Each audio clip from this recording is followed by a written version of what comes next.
Vietnam seeks reassurances from Trump after his praise for China. After 2 days of high-stakes meetings in China, where President Donald Trump flattered and smiled alongside Chinese President Xi Jinping, the president will move on to his penultimate stop of his 13th-day Asia tour in a country pushing back against Chinese influence, Vietnam. Decades after the two countries fought a war that killed tens of thousands of Americans and hundreds of thousands of Vietnamese, the two countries have become close allies, united in their distrust of China and especially its actions in the South China Sea. But there are areas of contention, too, especially over Trump's favorite topic, trade. Trump will meet with the Vietnamese leadership on Saturday in the country's capital, Hanoi, but on his first day there, he'll take part in the Asia-Pacific Economic Cooperation Summit in the city of Da Nang, attend a gala dinner and cultural performance, and meet with Vietnam War veterans. All eyes will especially be on his appearance at the APEC summit, where he delivers a major speech and may meet with Russian President Vladimir Putin.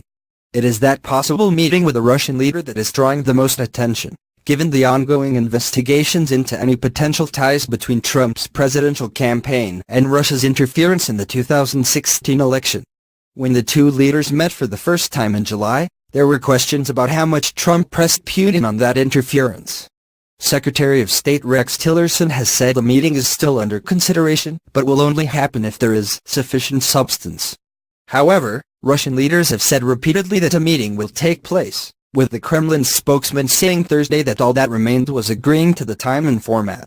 Trump will raise the issue of Russia's interference again, according to Tillerson, who told reporters, it stays on that list of topics for the U.S. Trump's other meeting on Friday is with veterans of the war that he infamously didn't serve in, with accusations that he dodged the draft.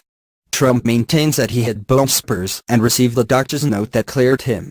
Among the top issues Trump will discuss with Vietnamese Prime Minister Nguyen Xuan Phuc is China's increasingly assertive role in the region.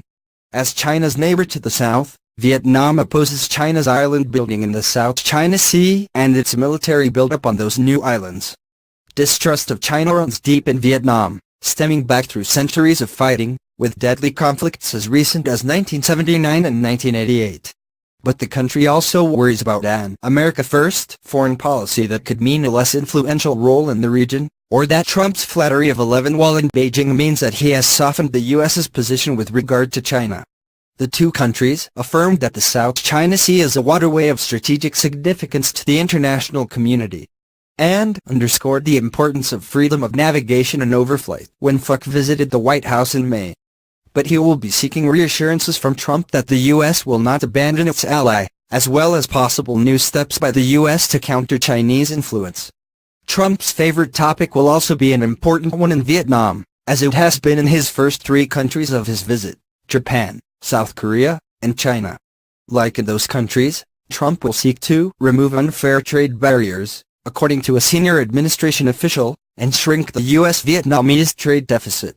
But the Vietnamese have their own bones to pick with America, angry over Trump's withdrawal from the Trans-Pacific Partnership, a multi-sided trade deal that was meant to push back on China and its often one-sided trade practices. 61% of Vietnamese opposed Trump's decision to withdraw, among his first as president, according to a Pew Research Center poll conducted in the spring. In May,